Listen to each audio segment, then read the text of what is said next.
Popol Vuh. Capítulo 21. Los humanos que se multiplican.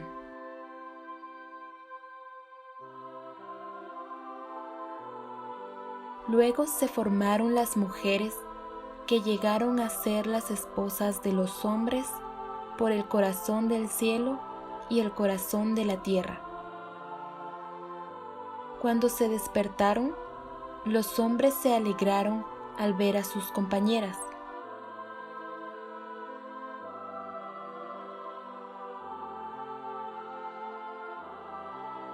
El nombre de la esposa de Balaam Quité es Cahapaluna. El nombre de la esposa de Balaam Acab es Chomija. El nombre de la esposa de Mahucutá es Tsununija. Y el nombre de la esposa de Iquibalam es Kakisha.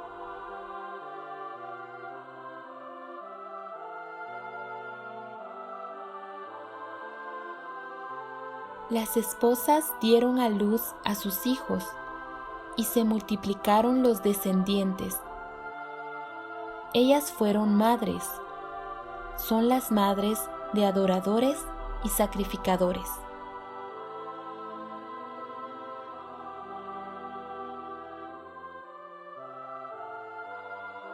También la gente cuyos nombres son Tepeu Olomán, Kohaj y Kenech Ahau se multiplicaron allá donde sale el sol.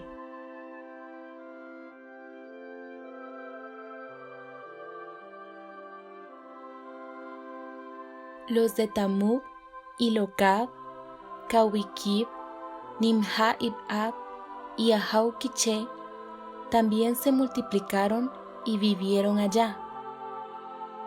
Había gente de piel oscura, gente de piel clara y una gran cantidad de idiomas de la gente.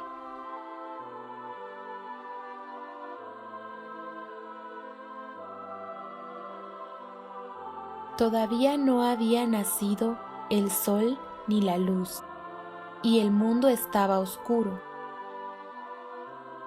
Las personas invocaron y rogaron. Tzacol, Bitol, divinidad en el cielo, en la tierra, corazón del cielo, corazón de la tierra, abuela del sol, abuela de la claridad, que amanezca.